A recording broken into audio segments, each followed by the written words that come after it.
So listen, I'm really excited to be here for the Boerne Business Chamber. Did anybody hear me speak last year? Was anybody here last year that heard me speak? Okay, really cool. So last year I was here and really enjoyed my time, but I have to start off with this. The Boerne Business Chamber was a pretty integral part of my story with Luxury Home Magazine. And I want to start with that because I think it's really important. Everybody in here a member? Raise your hand if you are not a member, because we're going to attack you right now. Who's not a member? Okay, well, we got one. All right, we got him. Okay. So only one person's not a member? Two. Okay, three. Okay, all right. So for those of you who are not members, what's that? I love it. So let me share just really briefly before I jump in what happened for me is I came to Boerne and I said, I had this magazine and I said, listen, I'm starting this magazine. I don't even have it printed yet, but this is what it's going to look like. And I just need a place to put it. And I ran into Jesse. Does anybody know Jesse Martinez?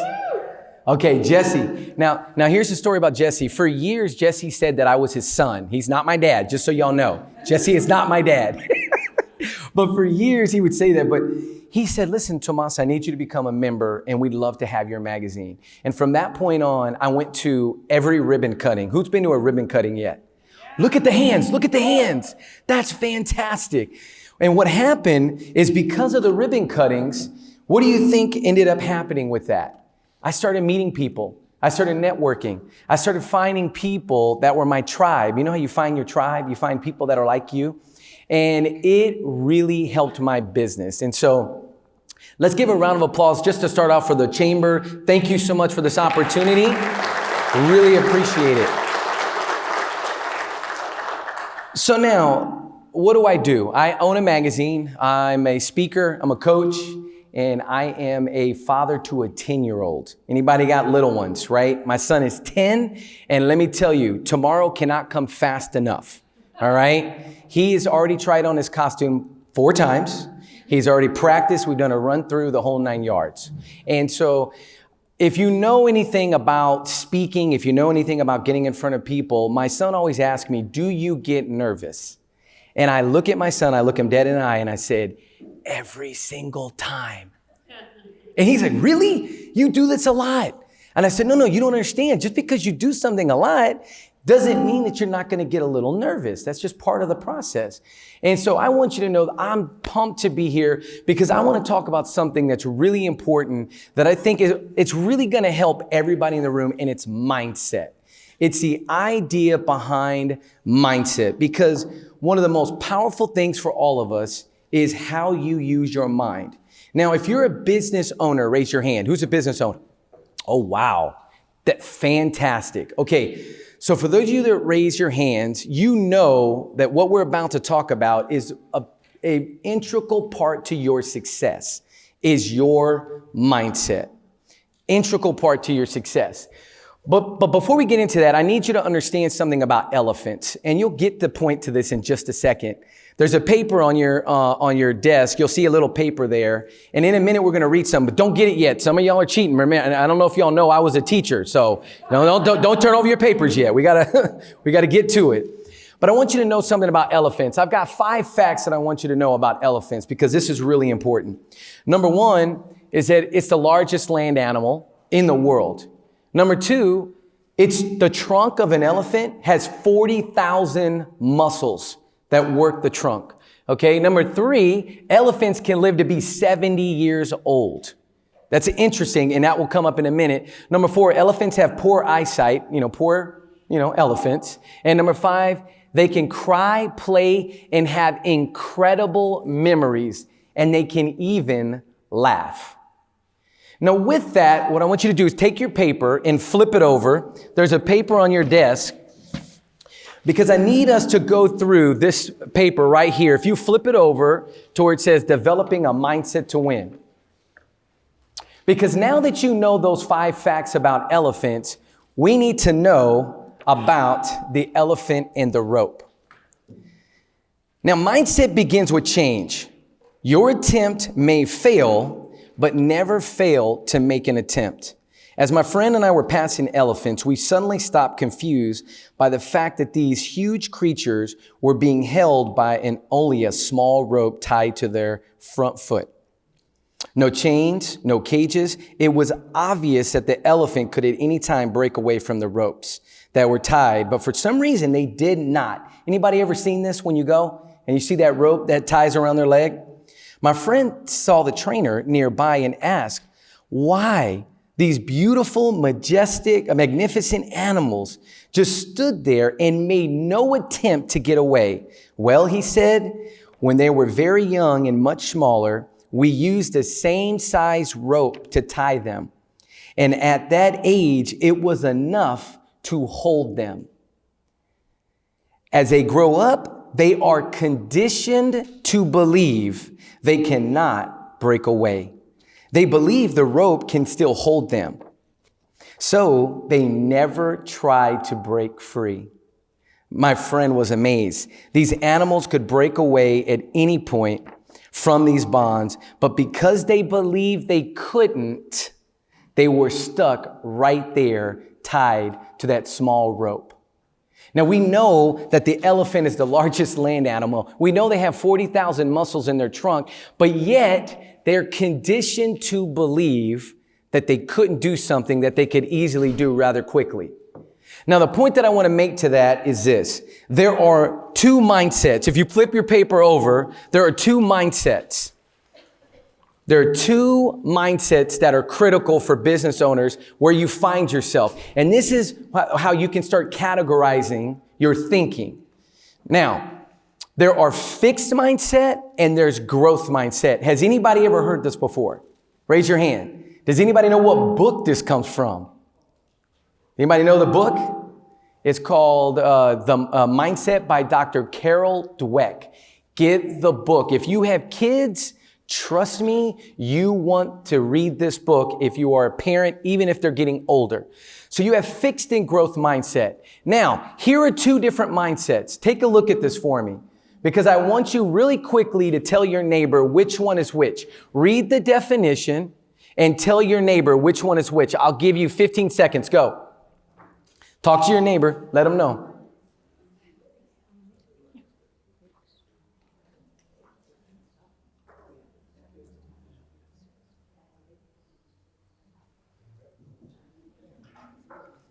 Okay, who wants to help me out? What's the first one? And you can fill it in on your note sheet. What's the first one right over here? Everybody say it out loud. Fixed. Now, what do we know about fixed mindset? What do we know? A fixed mindset is basically saying my abilities stop. I can't get any better. And who did we just read about that had a fixed mindset? The elephant. The largest land animal. That we're talking about a beast that could tear up most of our cars, and yet a small rope was holding it down because it was conditioned to believe. And so that elephant had a fixed mindset. Now, what's a growth mindset? It's a belief that your basic qualities are things that you can cultivate. Now, what does that mean to cultivate? That means you can get better, right? You can get better. And I remember my dad saying, you can't teach an old dog new tricks. That's just not true, right? We can all learn. Everybody in this room can have a growth mindset. Now, for all my business owners, raise your hands again. Raise your hands again.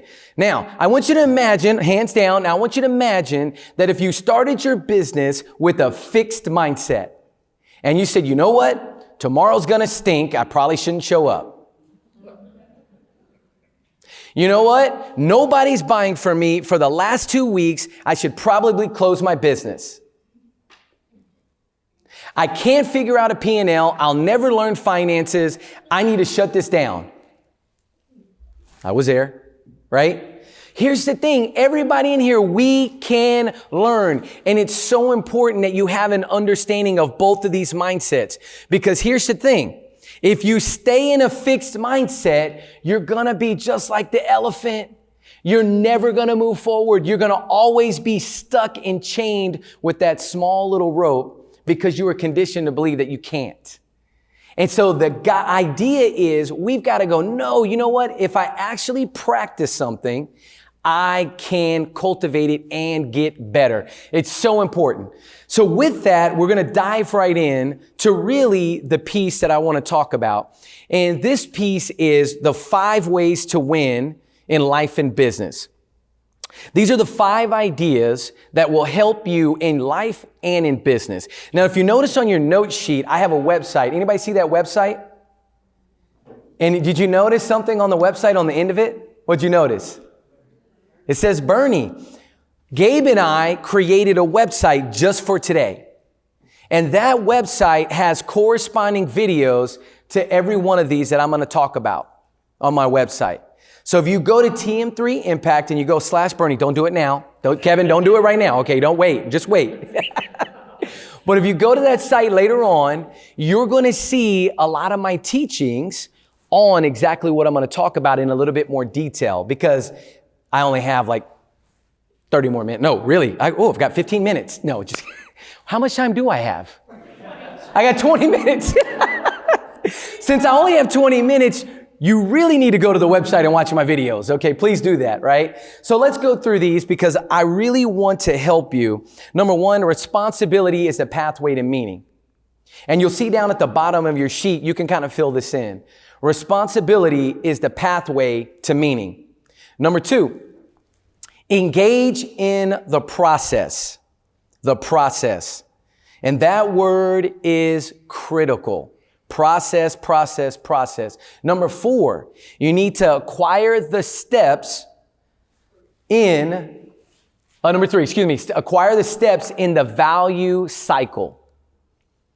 I'm a big believer in all of these, but the value cycle, you're going to see, put a star by that one. That one's really, really important. Number 4, channel the best in others. Channel the best in others. And last but not least, health is wealth.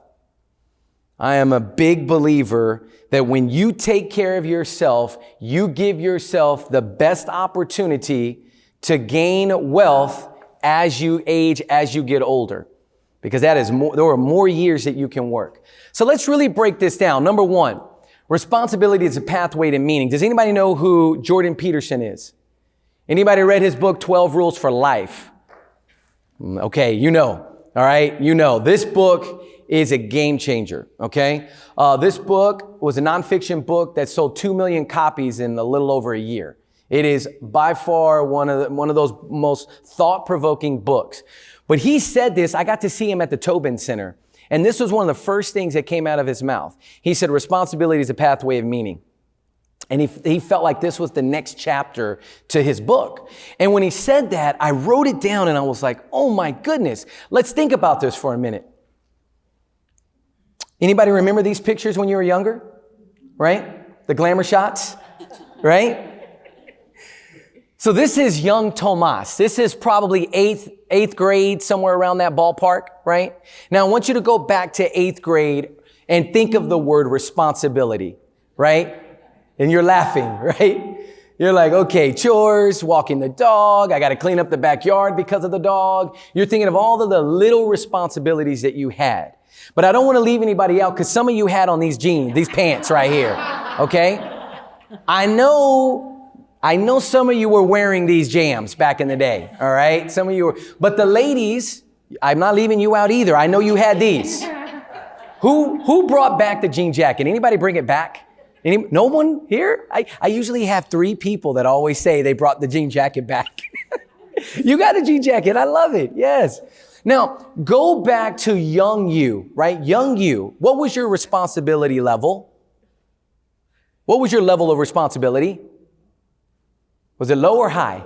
It was like, and for me, I was just like, can I go below the floor? Like, how low can I go? You know, your responsibility level's really low. But see, as you get older, what happens to your responsibility? It increases, right? And so the thing is, I want you to think Homer Simpson. Now stay with me for those of my Simpson fans. Anybody in the room Simpson fans? Now I want you to know where I got this from. Jordan Peterson talked about this. He talked about it because his favorite show is The Simpsons. We're talking about one of the smartest guys in the world, and he loves The Simpsons. And he said, listen, here's the deal with responsibility. We don't want to be Homer. Everybody say, I don't want to be Homer. You don't want to mix vodka and mayonnaise. That's a bad mix. Can we all agree to that, right? So here's what happens in the show. Marge is getting on his case. He walks into the room. He's got a bottle of mayonnaise. He's got vodka, and she's giving him a hard time. He takes the vodka, throws it in the mayonnaise, shakes it up, and he says, that's a problem for future Homer, and passes out. Now, there's so much truth to Homer Simpson. There's so much truth to that because future you is counting on you to take responsibility today. Not to wait, not to say I'll do it later, not to go, you know what, I'm getting there. No. Future you is saying, please take care of your responsibilities today so that future you can celebrate and not be like Homer Simpson. Future you is pleading its case, please. And this goes for business. This goes for life. This goes for everything. Take responsibility, because when you take responsibility, guess what? You find meaning. You find purpose. And it's so important. All right, engage in the process. Number 2, engage in the process. Now, my coach, Tony, I box. Anybody here box? Anybody ever done that? Okay, yes. We got 2 boxers in the room. I love it. Now, boxing is a full body, crazy workout. It's unbelievable. I absolutely love it. And Tony always has a saying. This is my trainer right here, Tony. Now, I just want y'all to know if you work out with Tony, it's going to hurt. I'm just letting y'all know right now. It's just part of the process, okay? Now, Tony wears a hat. He had it on today. Guess what his hat says? Trust the process. Now, here's the thing. When it comes to process, we can fight it. We could think we want to shortcut the process. Well, I want to get from plant to harvest. I want to go from planting to give me the harvest. Or maybe, you want to go straight from, I'm just going to go right to the harvest. Can't we just get the harvest?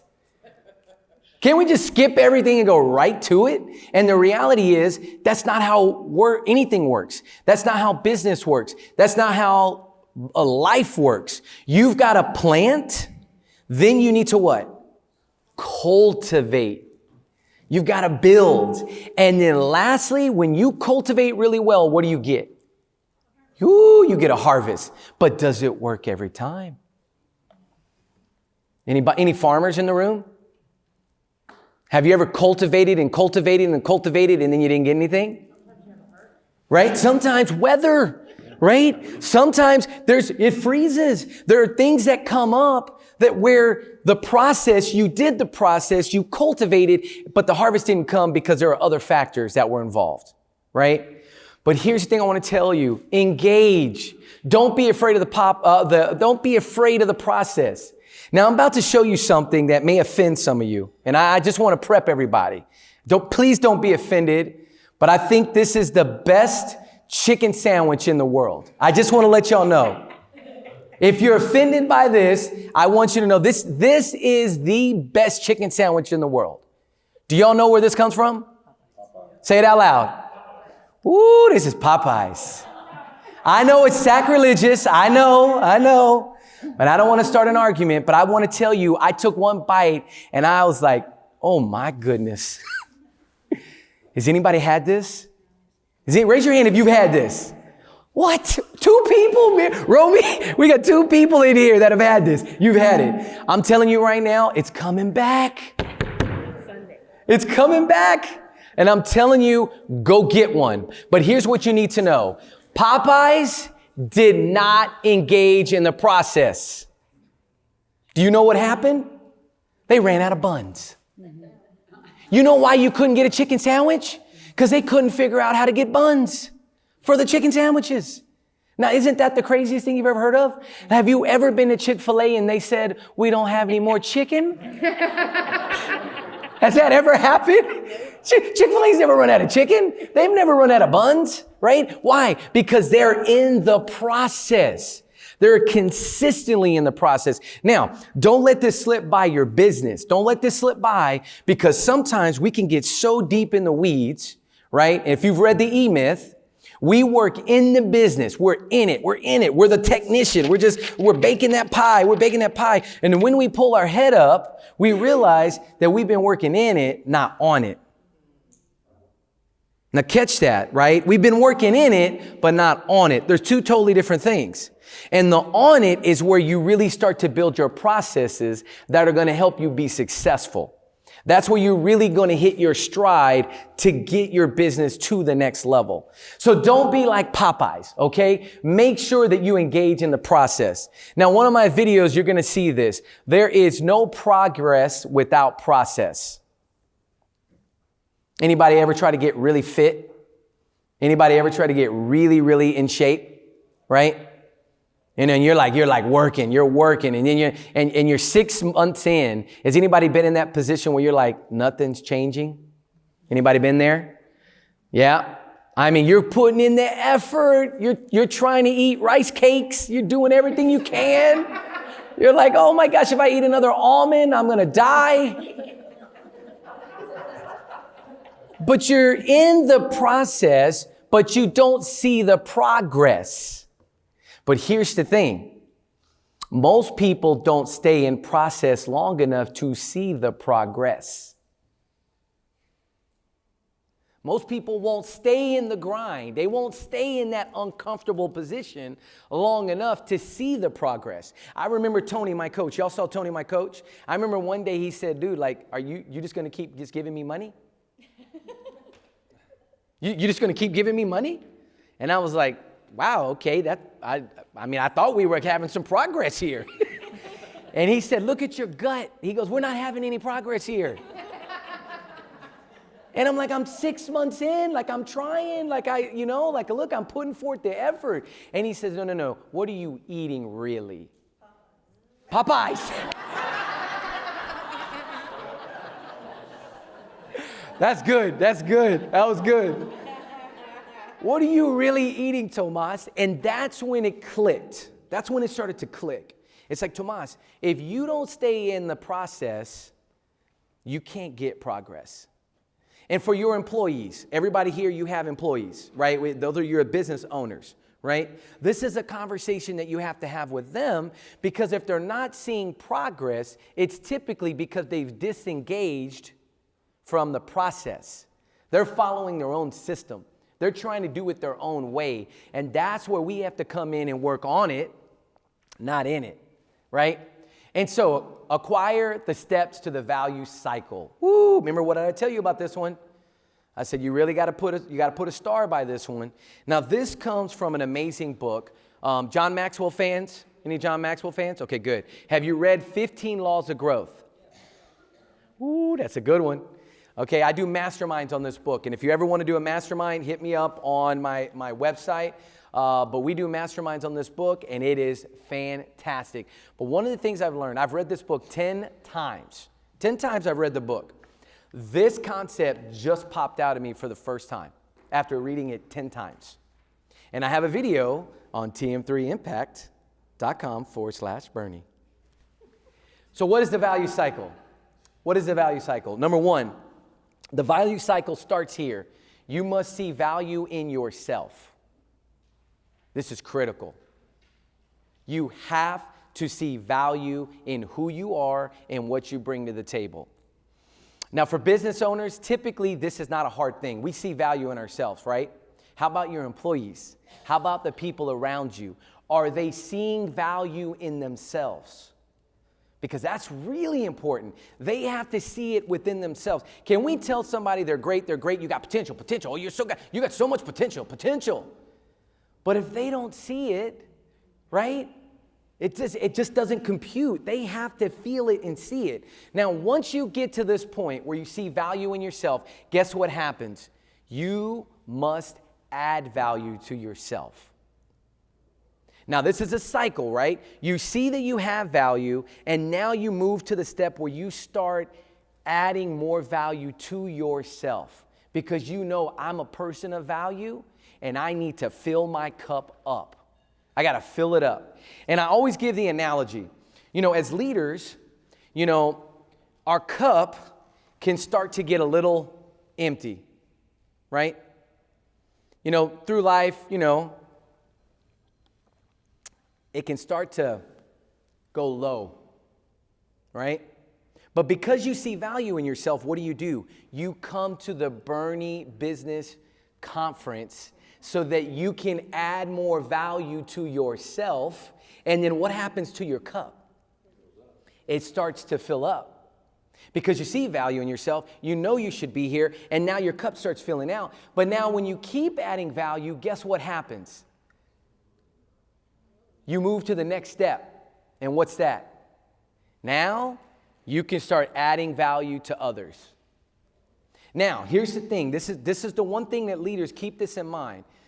If you are very negative with yourself, if you got that negative self-talk, right? That where you're just kind of like always like, oh man, I'm terrible, I'm awful. I'm talking, there's a difference between vulnerability and just being really down on yourself, right? Your people, they will see that you don't value yourself. And more than likely, you're probably not going to add value to yourself. And then if you try to skip these 2 steps and add value to others, they're going to be like, don't put that on me. I don't want that. It's important that you see value and you add value to yourself. Number 4, channel the best in others. So this was Live to Lead. I do this amazing event with John Maxwell every year. It's a live simulcast where John speaks. We had Rachel Hollis. Who's a Rachel Hollis fan? Any Rachel Hollis fans? She was one of the speakers. Chris Hogan with Dave Ramsey. He was off the chart amazing. Marcus Buckingham, he was one of the founders of Strength Finders. Do you know what Strength Finders is? Hello, it's unbelievable, okay? And he was one of the main researchers for Strength Finders. So Marcus Buckingham, all of these people are speaking. But John Maxwell says, we got to get the best out of others. And if you go to my website, tm3impact.com/Boerne, I have this video that I did a Mindset Monday on where I talk about getting the best out of our kids. But you're going to see this is not just about our kids.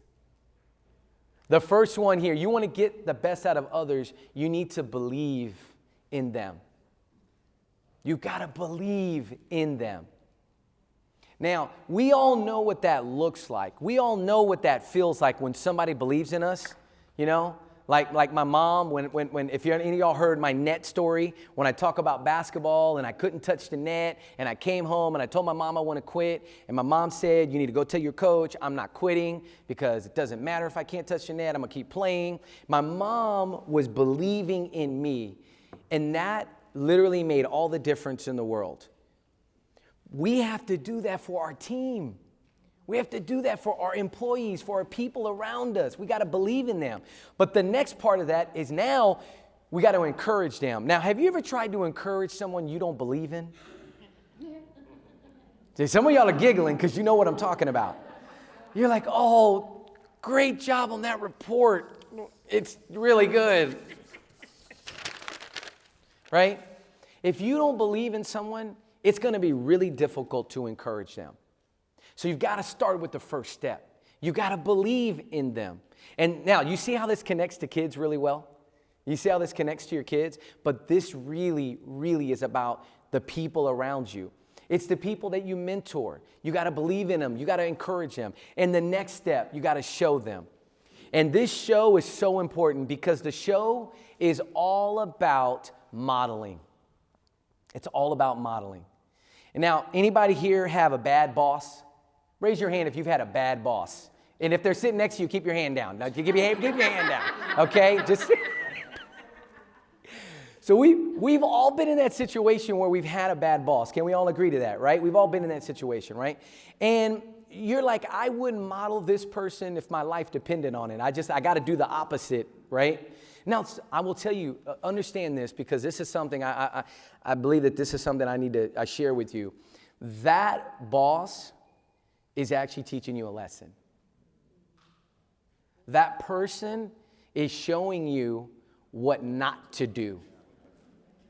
And that lesson can be just as powerful as having the best boss in the world, because you know wherever I go, my next stop, it won't be like that one. Okay? But for us, when we want to channel the best out of others, we have to show people. It's not just telling. A lot of times we want to tell, right? It's like, hey, go do that. And then we don't want to show them how to do it. We have to show people. We have to model. For our kids, we have to model this. I realize how important this is with my son, Enzo. We have to model this. It's so important. And then last but not least, now you got to train. Now, if you follow these steps, let's think through these steps. You believe in them, you're encouraging them, you're showing them, and then you get to the point where you're modeling it, and then when they come back by and you actually sit them down and say, hey, now let me train you because I've showed you how to do it, I've encouraged you, but I need to teach you that this wasn't done right. Now, are they going to hear that from somebody that believes in them, that encourages them, that's been modeling? Are they going to hear it?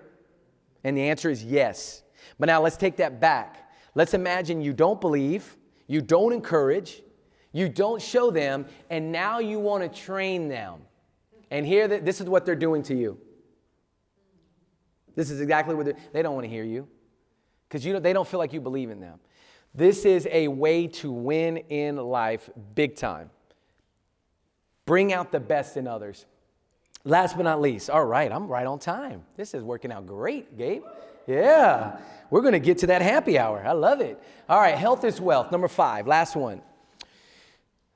I'm big on this. I do a lot of mindsets on fitness, health. I talk about this quite a bit because I think it's really, really important. Because your ability to gain wealth is going to be connected to your health. It's really going to be connected to how healthy you are and how much you take care of yourself. Now, anybody runners? Am I runners? Anybody in here run? I got 2 runners. I like it. 3. We got 3 runners. Now watch this. This is funny. Who here hates running? All right. Now the people, if you love running, raise your hand. You love it. Okay, we got 2. I love it. 3, 4. All right, good. Everybody look at them and say, boo. Boo. Here's the thing about running, right? Running is one of those things that it's like, some people was like, I'd rather you punch me in the face than me go run outside right now, Like this morning we ran after boxing. So we did our boxing workout, burned about 500-600 calories. And then my buddy goes, hey, let's go run. And so then we go outside and run, wind chill, ridiculous. And the whole time I'm running, I'm like, this ain't fun. It's not fun, right? But here's the thing. I want you to understand that health is wealth. And if you go back to engaging in the process, remember the process, right? Because if I told everybody in here, guess what? I'm going to challenge everybody in here to run a marathon. Everybody in here, you need to run a marathon. I see the eyes. I already saw it, like, I already see it, right? In your mind, you're looking at me going, that's the dumbest idea he's ever said. He's got these 5 points, but I don't want to run a marathon, right? The thing is that it's not the marathon itself. What you're afraid of is the process. You're not afraid of the marathon. You know that it's going to take a lot of work to get to the marathon. So we get scared by anything that has process in it. Are you with me? And especially when it comes to fitness. We get really scared by that. But what I want to challenge you with is that we got to set a goal. You need to set a goal. In 2 weeks, I'll be in Vegas. Now, Vegas is a terrible place to run a marathon. I'm just putting that out there right now. Just letting you know that right now. I've done 2 half marathons there on the Strip. It's really, really cool. But I'm attempting to do something that I haven't done. I'm attempting to run the full marathon in Vegas, right? I set the goal. Now, here's the thing about setting a goal. You got to eliminate excuses. You got to eliminate excuses. Now, when I get to Vegas, do you think there's going to be any temptation? I mean, is there going to be anything that's going to distract me from maybe going to run for 26.2 miles? I mean, it's going to be quite a bit that's going to distract me. But I want to tell you about this picture, because I set a goal that I was going to run a marathon. And I ran San Antonio, And I get to mile 8, and I started making excuses. Because in San Antonio, anybody run the full marathon in San Antonio? Has anybody done the full? So in San Antonio, as you start getting close to the Alamo Dome, as you start getting close there, there's the break. And there's the half, and then the full. And it's coming because I've done it 3 times. I've done the half 3 times, and it's coming. And so at mile 8, I was like, my knees hurt. I don't think I can do the full. Nope, I can't do the full. And then I run a little bit, and I was like, no, my knees don't hurt. And I was like, your back, you've got back issues, Tomas. Your back hurts. And I literally started going through every possible excuse to run the half instead of running the full. And if you've ever been in that transition, you feel it. And I know, guess what's going to happen in Vegas? The same thing happens in Vegas, except you're on the strip and you can see the stinking, the end of the race, which is even worse. So I'm definitely not looking forward to that. But I want to share something with you.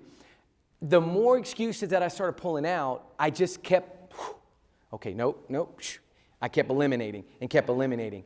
And the next thing I know, I passed the half marathon. I get to mile 16, 17, and I'm just enjoying my music, and I'm just enjoying it. And I end up on the Riverwalk, and the Riverwalk is like this, by the way. If you go to South Riverwalk, it's literally, I'm like, how do they have hills down here? It's supposed to be flat.